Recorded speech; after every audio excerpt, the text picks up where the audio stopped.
வங்கக்கடலில் நிலவும் டிட்வா புயல் ஆமை வேகத்தில் நகர்ந்து வருகிறது. அது குறித்த ஒரு அண்மை செய்தியை பார்த்து வருகிறோம். மேலும் விவரங்களோடு இணைகிறார் செய்தியாளர் வெங்கட்ரமணன். வணக்கம் வெங்கட்ரமணன், விவரம். வணக்கம். டிட்வா புயலுடைய வேகம் நகரும் வேகம் என்பது முன்பு வந்த அறிக்கையின் அடிப்படையில் தற்போது அதனுடைய வேகம் நகரும் வேகம் என்பது குறைந்திருக்கிறது. இலங்கையின் கடலோர பகுதிகளிலும் அதனை ஒட்டிய தென்மேற்கு வங்கக்கடல் நிலவிய டிட்வா புயல் கடந்த 6 மணி நேரமாக மணிக்கு 3 கிலோமீட்டர் வேகத்தில் மெதுவாக வடக்கு நோக்கி நகர்ந்து வருவதாக இந்திய வானிலை ஆய்வு மையம் தெரிவித்திருக்கிறது.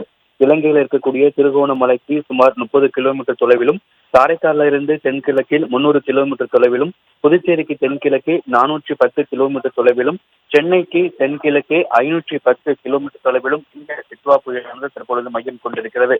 இது இலங்கை கடற்கரை மற்றும் அதனை ஒட்டிய தென்மேற்கு வங்கக்கடல் வழியாக வடமேற்கு நோக்கி நகர்ந்து நவம்பர் 30ஆம் தேதியில அதிகாலையில வட தமிழ்நாடு, புதுச்சேரி மற்றும் அதனை ஒட்டிய தெற்கு ஆந்திர பிரதேச கடற்கரைகளுக்கு அப்பால் உள்ள தென்மேற்கு வங்கக்கடலை வந்தடையும் என கூறப்பட்டிருக்கிறது.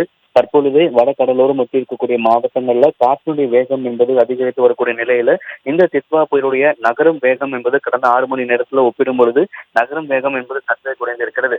மணிக்கு 3 கிலோமீட்டர் வேகத்தில் நகர்ந்து வருவதாகவும், சென்னைக்கு தென்கிழக்கே 510 கிலோமீட்டர் தொலைவிலும், புதுச்சேரிக்கு தென்கிழக்கே 410 கிலோமீட்டர் தொலைவிலும், காரைக்காலில் இருந்து 300 கிலோமீட்டர் தொலைவிலும் இந்த டிட்வா புயலானது தற்போது மையம் கொண்டிருக்கிறது. வடகடலோர மாவட்டங்கள்ல கடல் சீற்றமாக காட்சியளிக்கக்கூடிய நிலையில காற்றினுடைய வேகம் என்பது புயல் நெருங்க மேலும் அதிகரிக்கக்கூடும் எனவும் மீனவர்கள் கடலுக்கு செல்ல வேண்டாம் என ஏற்கனவே வானிலை ஆய்வு மையமும் அறிவுறுத்தல்கள் வழங்கப்பட்டிருக்கக்கூடிய நிலையில டிட்வா புயலுடைய நகரும் வேகம் என்பது குறைந்து கடந்த அறிக்கையின் அடிப்படையில் காட்டிலும் தற்பொழுது புயலுடைய வேகம் என்பது தற்பொழுது குறைந்திருக்கிறது.